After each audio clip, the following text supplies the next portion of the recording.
नमस्कार, जोहार दोस्तों। एसपी हिस्ट्री क्लासेस में फिर से आपका स्वागत है।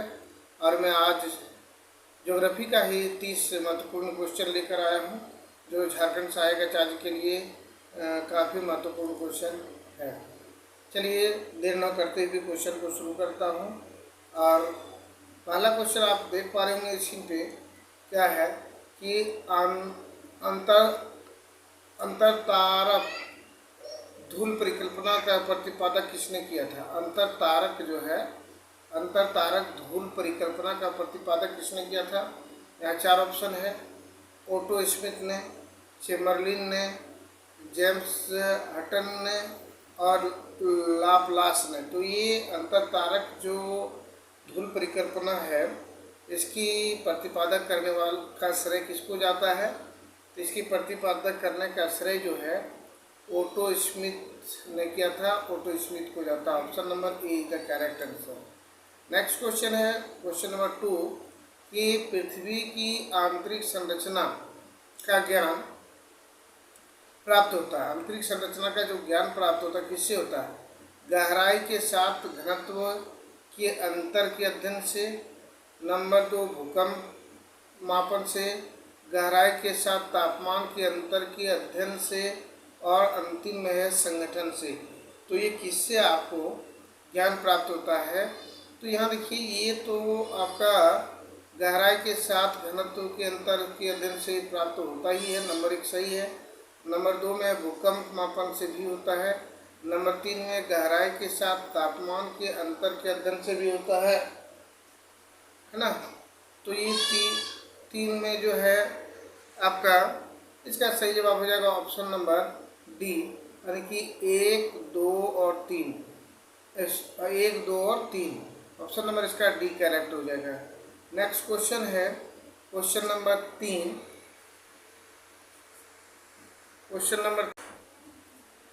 अब क्वेश्चन नंबर हम 3 देखते हैं। क्वेश्चन नंबर 3 में क्या है, ये रहा, परतदार चट्टान का रंग लाल होने का कारण क्या है। परतदार चट्टान जो होता है उसका रंग लाल होता है। लाल होने का क्या कारण है। तो यहाँ 3 में आप देख पा रहे होंगे, नंबर ए में लाल बालू की उपस्थिति के कारण, बी में है लो अयस्क की उपस्थिति के कारण, सी में है हाइड्रोड ऑक्साइड की उपस्थिति और डी में है अकार्बनिक अवसादों से। तो इसका किस कारण से परतदार चट्टान जो होते हैं वह लाल रंग के होते हैं। तो यहाँ आप देख पा रहे होंगे इसके कारण क्या है। कारण बी है, यानी कि लो अयस्क की उपस्थिति के कारण जो है परतदार चट्टान की रंग कैसे होते हैं, लाल रंग के होते हैं। नेक्स्ट क्वेश्चन नंबर 4 देखेंगे कि अवशिष्ट पर्वत का उदाहरण है। यहाँ 4 दिया है जो अवशिष्ट पर्वत का एक उदाहरण है। तो यहाँ आप देख पा रहे होंगे, पहला क्या है कि अरावली है, अलेसियन है, फ्यूजीनिया है और विंध्याचल। 4 पर्वत में अवशिष्ट पर्वत का उदाहरण पूछ रहा है। कौन सा पर्वत जो है अवशिष्ट है। तो इसका सही जवाब हो जाएगा ऑप्शन नंबर सी। अवशिष्ट पर्वत का उदाहरण में फ्यूजीनिया जो है अवशिष्ट पर्वत का उदाहरण है। नेक्स्ट क्वेश्चन है क्वेश्चन नंबर 5 में, Rockies, Andries, Atlas, Alps, Himalaya आदि किस प्रकार के पर्वत हैं। यहाँ वलित पर्वत है, विशिष्ट पर्वत है, उलक पर्वत है, इनमें से कोई नहीं। तो इसका सही जवाब हो जाएगा ऑप्शन नंबर ए, ये वलित पर्वत है। नेक्स्ट क्वेश्चन की बात करें क्वेश्चन नंबर 6। ये रहा क्वेश्चन नंबर 6 में आप देख पा रहे होंगे, क्या है कि सन 1859 ईस्वी में सिंधु गंगा के मैदान के निर्धारण हेतु भू सर्वेक्षण किन 2 स्थानों के अक्षांश माप, त्रिभुजकरण तथा खगोलीय विधि के अनुसार किया गया है। यह है उधमपुर एवं कल्याण एवं कल्याणपुर, नंदग्राम एवं दशरथपुर, रेवाड़ी एवं अलवर। इसका सही जवाब हो जाएगा ऑप्शन नंबर बी, यानी कि कल्याण एवं कल्याणपुर। नेक्स्ट क्वेश्चन है क्वेश्चन नंबर 7। यहाँ कथन और कारण है। पालक में कथन है कि रासायनिक अपचय सबसे अधिक प्रवाही गर्म, आर्द्र एवं उष्ण कटिबंध जलवायु में होता है। दूसरा कारण है कि रासायनिक अपचय की दर तापमान के साथ बढ़ती है। तो यहाँ आप क्या है कथन कारण आप देख पा रहे होंगे। यहाँ तथा ए और आर दोनों सही है तथा आर ए का सही स्पष्टीकरण है। बी में है आर और दोनों सही है परंतु आर ए का सही स्पष्टीकरण नहीं है। सी में है ए सही है परंतु आर सही नहीं है। तो इस प्रकार से दिया हुआ तो इसका सही जवाब हो जाएगा ऑप्शन नंबर ए और आर दोनों सही है तथा आर ए की का सही स्पष्टीकरण है। इसका करेक्ट आंसर हो गया ए। नेक्स्ट क्वेश्चन की बात करें क्वेश्चन नंबर 8। तो ये रहा आपका क्वेश्चन नंबर 8 में कहता है कि प्रायश्चित क्षेत्र में लाल अवशिष्ट चीका मिट्टी आवरण के रूप में पाई जाती है जो कहलाती है, क्या कहलाती है? ये जो चीका मिट्टी है लाल आवरण के रूप में पाई जाती है, इसको क्या कहते हैं? लेपिज कहते हैं, टेरा रोसा कहते हैं, या ऑक्सीमाल साल कहते हैं, या पेडोसाल्स कहते हैं। इसका सही जवाब ऑप्शन नंबर बी टेरा रोसा कहते हैं। इसके साथ ही हम पेज नंबर चलेंगे अगला, और ये पेज नंबर कितना है? पेज नंबर 2 देखेंगे। और इसको थोड़ा जूम कर लेता हूँ, और जूम करने के बाद ये आ गया आपका क्वेश्चन नंबर आपका 9। और देखेंगे 9 में क्या लिखा है। क्वेश्चन क्या है? कहता कि वे सभी निक्षेपात्मक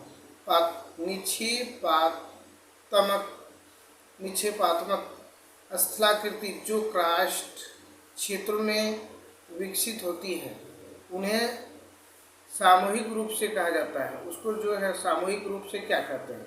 ऑप्शन यहाँ 9 में जो है आप देख पा रहे होंगे 9 का क्या आंसर हो सकता है। नंबर ए में गुहा गौण निक्षेप कहते हैं, चतुर्थाम कहते हैं, उसके बाद है गुहिका निक्षेपण कहते हैं, स्तंभ कहते हैं। इसका सही जवाब हो जाएगा ऑप्शन नंबर 1 गुहा गौण निक्षेपण कहते हैं। नेक्स्ट है क्वेश्चन नंबर 10। एक पूरा स्तंभ जो स्ट्रेलेक्टाइट और स्ट्रेलेगमाइट्स के जुड़ने से बना होता है कहलाता है कंदराय, स्तंभ, रेगून या जलभरा। ये क्या, इसको क्या कहते हैं? तो इसको कहते हैं आपका ऑप्शन नंबर बी स्तंभ कहा जाता है। संपूर्ण समताप मंडल में क्या होता है? लगातार तापमान में गिरावट होती है, लगातार तापमान में वृद्धि होती है, तापमान सभी जगह लगभग स्थिर होती है। तो इसका क्या जवाब हो जाएगा? 3 ही ऑप्शन देखिए, 3 में ही एक है। तो यहाँ लगातार हो जाएगा बी नंबर आंसर कि लगातार तापमान में वृद्धि होती है। 11 का आंसर क्या हो जाएगा? बी। 11 का be the correct answer. Next question है क्वेश्चन नंबर 12।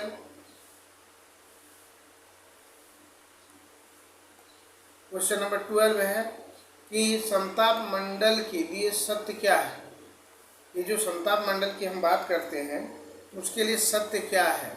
हम देख पा रहे होंगे ऑप्शन नंबर ए में ध्रुव रात्रि के साथ संबंधित है, बी में है क्षोभमंडल के स्तर इनकी भी संगठन गणना है, सी में है कुछ निषेध क्षेत्र में ही मेघ पाए जाते हैं, और डी में उपरोक्त में सभी।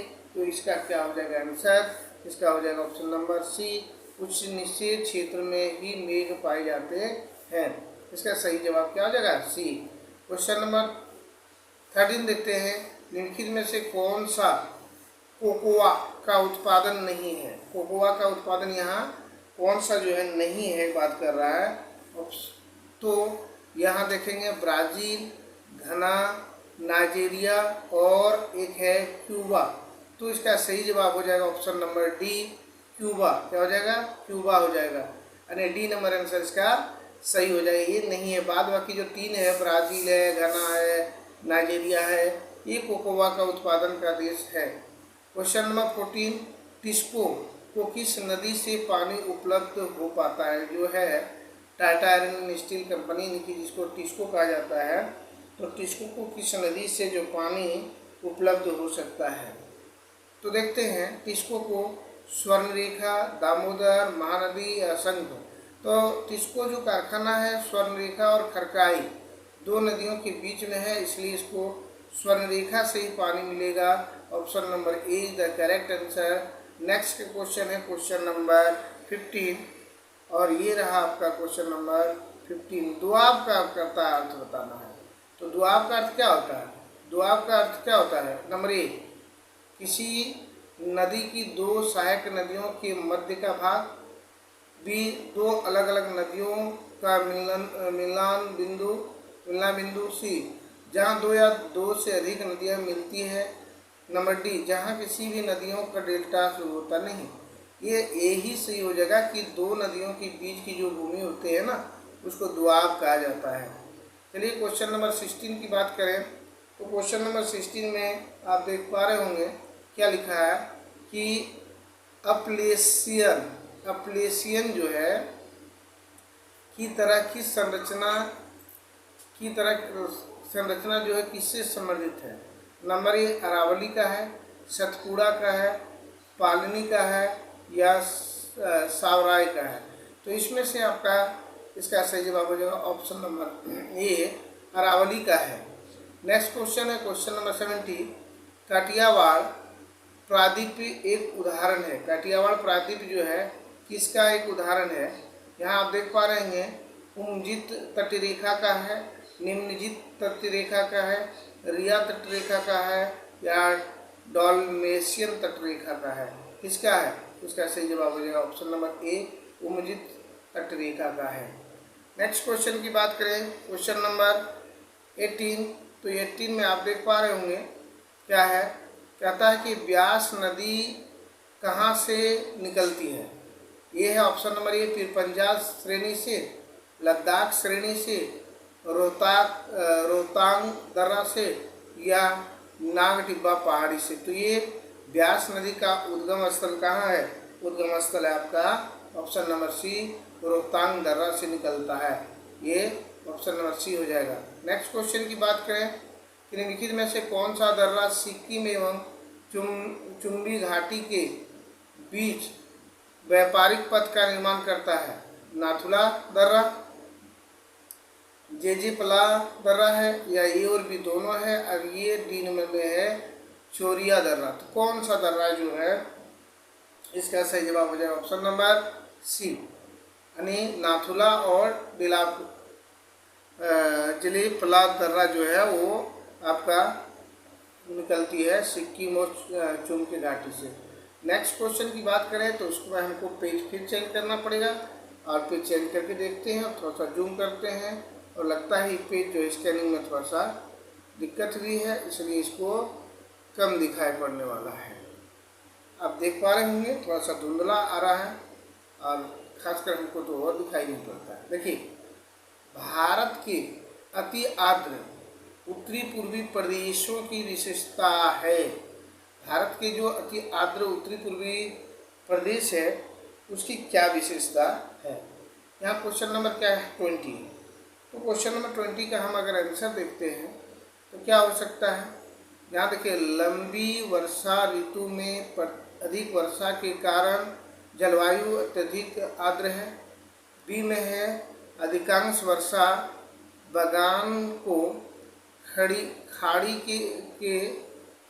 बंगाल की खाड़ी के मानसून शाखा में होती है।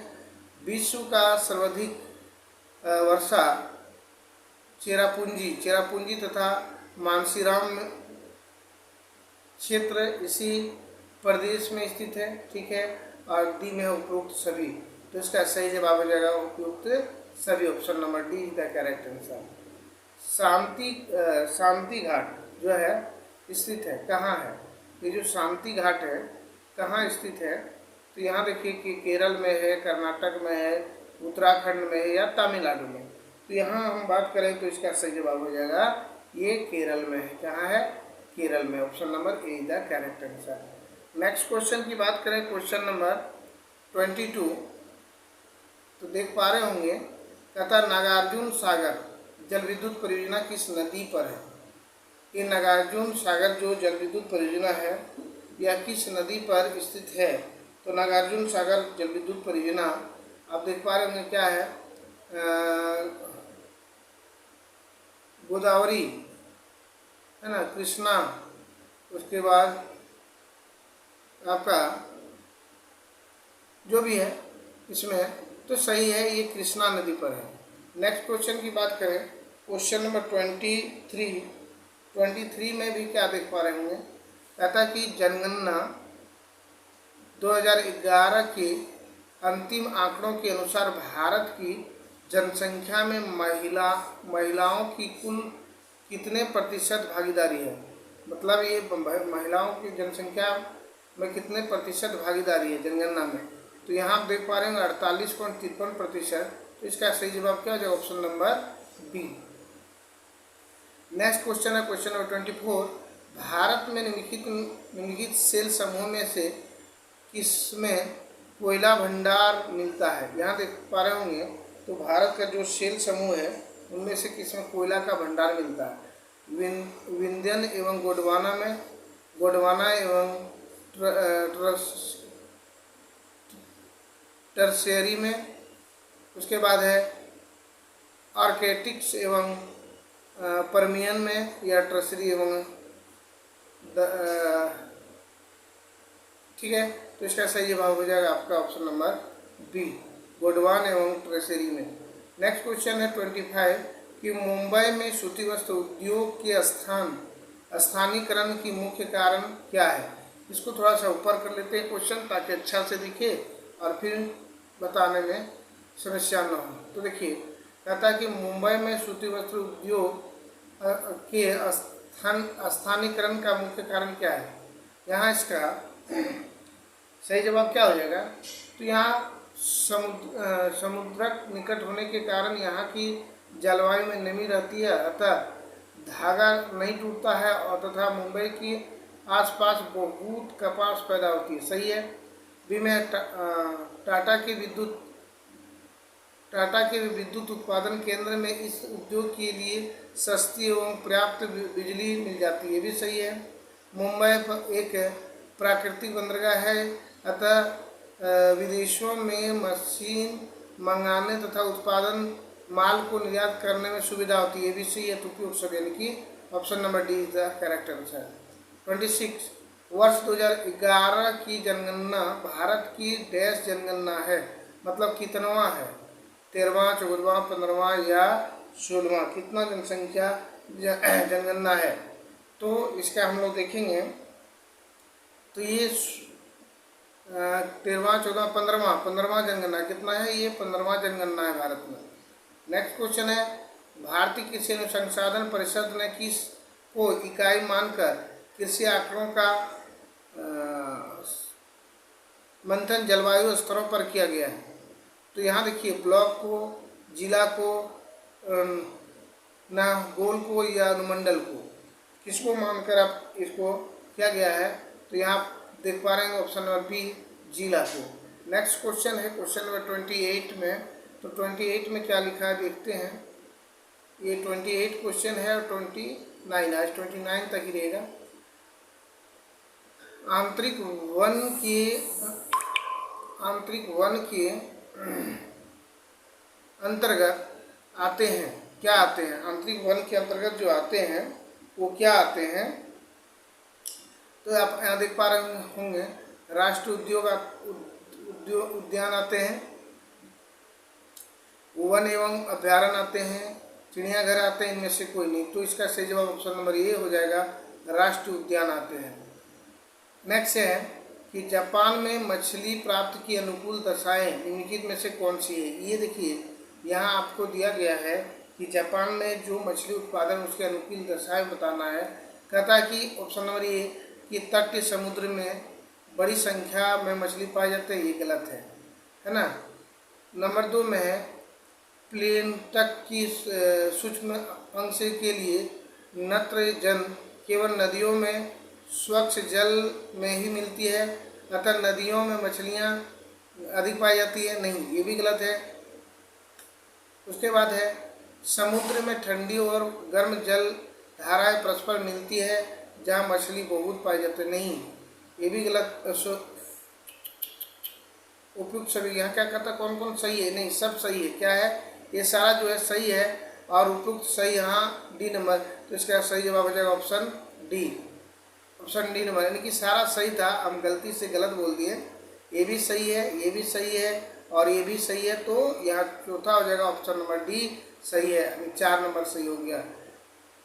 चलिए, तो आज 29 ही क्वेश्चन रहा जो एग्ज़ाम की दृष्टि से काफ़ी महत्वपूर्ण है, और वीडियो अच्छी लगी तो वीडियो लाइक शेयर एवं कमेंट जरूर कीजिएगा।